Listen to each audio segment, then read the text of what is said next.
I and my colleagues Art Aaron and Lucy Brown and others have put 37 people who are madly in love into a functional MRI brain scanner. 17 who are happily in love, 15 who had just been dumped, and we're just starting our third experiment, studying people who report that they're still in love after 10 to 25 years of marriage. So this is the short story of that research. In the jungles of Guatemala in Tikal stands a temple. It was built by the grandest Sun King of the grandest city-state, of the grandest civilization of the Americas, the Mayas. His name was Zakochany. He stood over 6 feet tall. He lived into his 80s, and he was buried beneath this monument in 720 AD. And Mayan inscriptions proclaim that he was deeply in love with his wife, so he built a temple in her honor facing his. And every spring and autumn, exactly at the equinox, the sun rises behind his temple and perfectly bathes her temple with his shadow.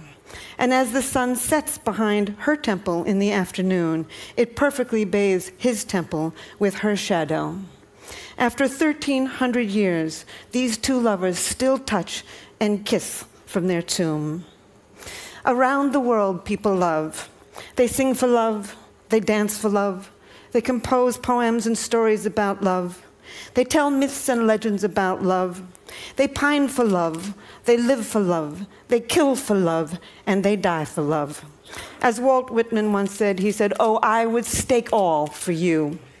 Anthropologists have found evidence of romantic love in 170 societies. They've never found a society that did not have it. But love isn't always a happy experience. In one study of college students, they asked a lot of questions about love, but the two that stood out to me the most were, have you ever been rejected by somebody who you really loved? And the second question was, have you ever dumped somebody who really loved you? And almost 95% of both men and women said yes to both. Almost nobody gets out of love alive. So before I start telling you about the brain, I want to read for you what I think is the most powerful love poem on earth. There's other love poems that are, of course, just as good, but I don't think this one can be surpassed. It was told by an anonymous Kwakiutl Indian of southern Alaska to a missionary in 1896. Here it is. I've never had the opportunity to say it before. Fire runs through my body with the pain of loving you. Pain runs through my body with the fires of my love for you. Pain like a boil about to burst with my love for you. Consumed by fire with my love for you. I remember what you said to me. I am thinking of your love for me. I am torn by your love for me. Pain and more pain. Where are you going with my love? I am told you will go from here. I am told you will leave me here. My body is numb with grief. Remember what I said, my love. Goodbye, my love, goodbye. Emily Dickinson once wrote, "Parting is all we need to know of hell." How many people have suffered in all the millions of years of human evolution? How many people around the world are dancing with elation at this very minute? Romantic love is one of the most powerful sensations on earth. So several years ago, I decided to look into the brain and study this madness. Our first study of people who are happily loved has been widely publicized, so I'm only going to say very little about it. We found activity in a tiny little factory near the base of the brain called the ventral tegmental area.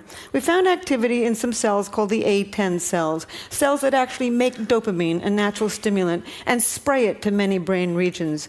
Indeed, this part, the VTA, is part of the brain's reward system. It's way below your cognitive thinking process. It's below your emotions. It's part of what we call the reptilian core of the brain, associated with wanting, with motivation, with focus, and with craving.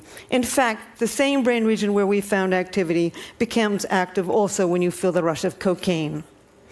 But romantic love is much more than a cocaine high. At least you come down from cocaine. Romantic love is an obsession. It possesses you. You lose your sense of self. You can't stop thinking about another human being. Somebody is camping in your head. As an 8th century Japanese poet said, "My longing had no time when it ceases. Wild is love." And the obsession can get worse when you've been rejected. So right now, Lucy Brown and I, the neuroscientist on our project, are looking at the data of the people who we put into the machine after they had just been dumped. It was very difficult, actually, putting these people in the machine because they were in such bad shape. So anyway, we found activity in 3 brain regions. We found activity in a brain region, in exactly the same brain region associated with intense romantic love. What a bad deal. You know, when you've been dumped, the one thing you'd love to do is just forget about this human being and then go on with your life. But no, you just love them harder. As the poet Terence, the Roman poet, once said, he said, "The less my hope, the hotter my love." And indeed, we now know why. 2,000 years later, we can explain this in the brain.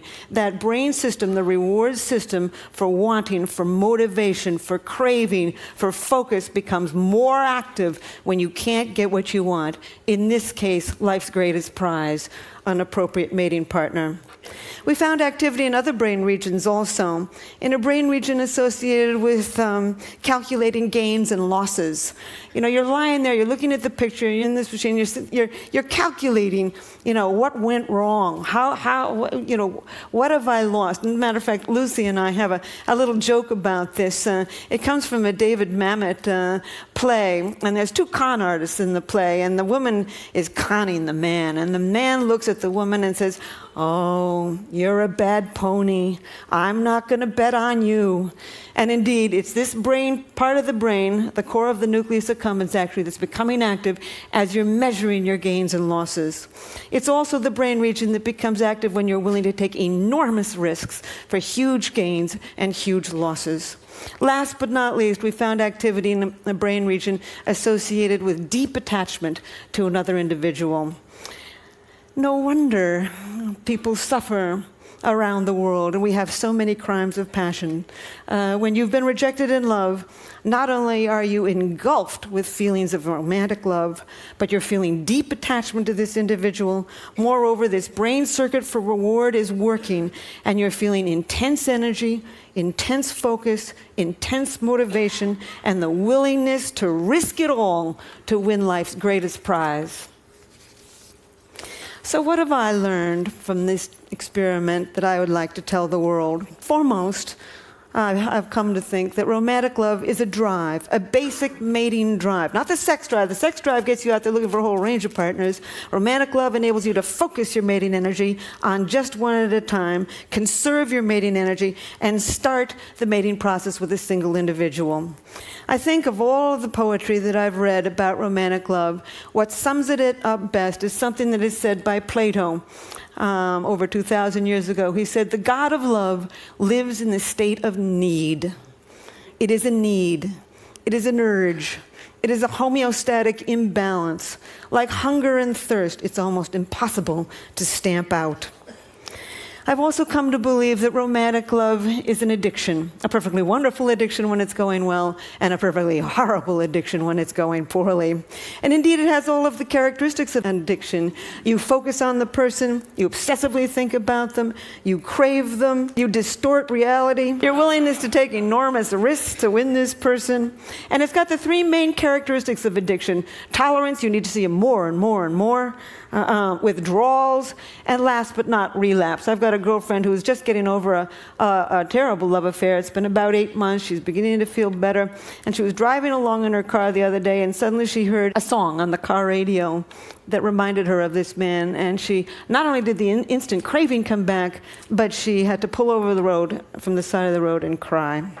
So one thing I would like the medical community and the legal community and even the college community to see if they can understand that indeed romantic love is one of the most addictive substances on earth. I would also like to tell the world that animals love. There's not an animal on this planet that'll copulate with anything that comes along. Too old, too young, too scruffy, too stupid, and they won't do it. Unless you're stuck in a laboratory cage You know, if you spend your entire life in a little box, you're not going to be as picky about who you have sex with. But I've looked in 100 species, and everywhere in the wild, animals have favorites. As a matter of fact, ethologists know this. There's over eight words for what they call animal favoritism, selective proceptivity, mate choice, female choice, sexual choice. And indeed, there are now 3 academic articles in which they've looked at this attraction, which may only last for a second, but it's a definite attraction, and this, either the same brain region, this reward system, or the chemicals of that reward system are involved. In fact, I think animal attraction can be instant. You can see an elephant instantly go for another elephant, and I think that this is really the origins of what you and I call love at first sight. People have often asked me whether what I know about love has spoiled it for me. And I just simply say, hardly. You can know every single ingredient in a piece of chocolate cake, and then when you sit down and eat that cake, you can still feel that joy. And certainly I make all the same mistakes everybody else does too. But it's really deepened my understanding and compassion, really, for all human life. As a matter of fact, in New York, I often catch myself looking in baby carriages and feeling a little sorry for the tot. And in fact, sometimes I feel a little sorry for the chicken on my dinner plate when I think of how intense this brain system is. Our newest experiment is been hatched by my colleague Art Aaron, putting people who are reporting that they are still in love in a long-term relationship into the functional MRI. We've put 5 people in so far, and indeed we found exactly the same thing. They're not lying. They basically, the brain areas associated with intense romantic love still become active 25 years later. There are still many questions to be answered and asked about romantic love. The question that I'm working on right this minute, and I'm only going to say it for a second and then end, is why do you fall in love with one person rather than another? The reason I never would have even thought to think of this, but Match.com, the internet dating site, came to me 3 years ago and asked me that question. And I said, I don't know. I know what happens in the brain when you do become in love, but I don't know why you fall in love with one person rather than another. And so I've spent the last 3 years on this, and there's many reasons that you fall in love with one person rather than another that psychologists can tell you. And we tend to fall in love with somebody from the same socioeconomic background, the same general level of intelligence, the same general level of good looks, the same religious values. Your childhood certainly plays a role, but nobody knows how. And that's about it. That's all they know. No, they've never found the way 2 personalities fit together to make a good relationship. So it began to occur to me that maybe your biology pulls you towards some people rather than another. And I have concocted a questionnaire to see to what degree you express dopamine, serotonin, estrogen, and testosterone. I think we've evolved 4 very broad personality types associated with the ratios of these 4 chemicals in the brain. And on this dating site that I've created called chemistry.com, I ask you first a series of questions to see to what degree you express these chemicals, and I'm watching who chooses who to love. And 3.7 million people have taken the questionnaire in America.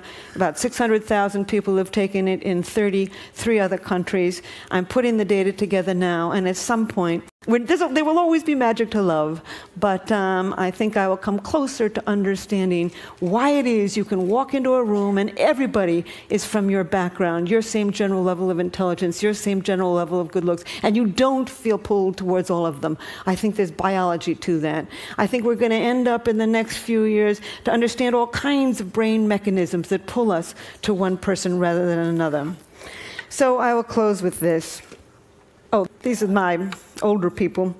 Faulkner once said, "The past is not dead. It's not even the past." Indeed, we carry a lot of luggage from our yesteryear in the human brain. And so there's one thing that makes me pursue my understanding of human nature. And this reminds me of it. These are two women. Women tend to get intimacy differently than men do. Women get intimacy from face-to-face talking. We swivel towards each other. We do what we call the anchoring gaze, and we talk. This is intimacy to women. I think it comes from millions of years of holding that baby in front of your face, cajoling it, reprimanding it, educating it with words. Men tend to get intimacy from side-by-side doing. As soon as one guy looks up, the other guy will look away. I think it comes from millions of years of standing behind that bush, sitting behind the bush, looking straight ahead, trying to hit that buffalo in the head with a rock.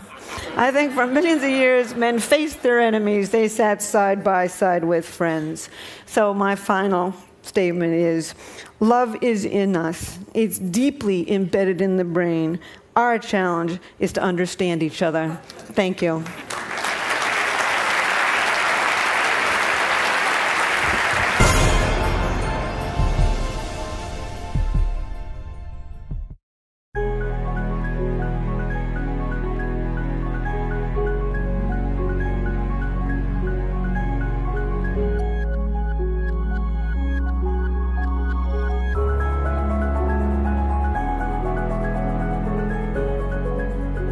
Often, when things are allowed the freedom to take shape, they tend to reshape everything. The all-new BMW X6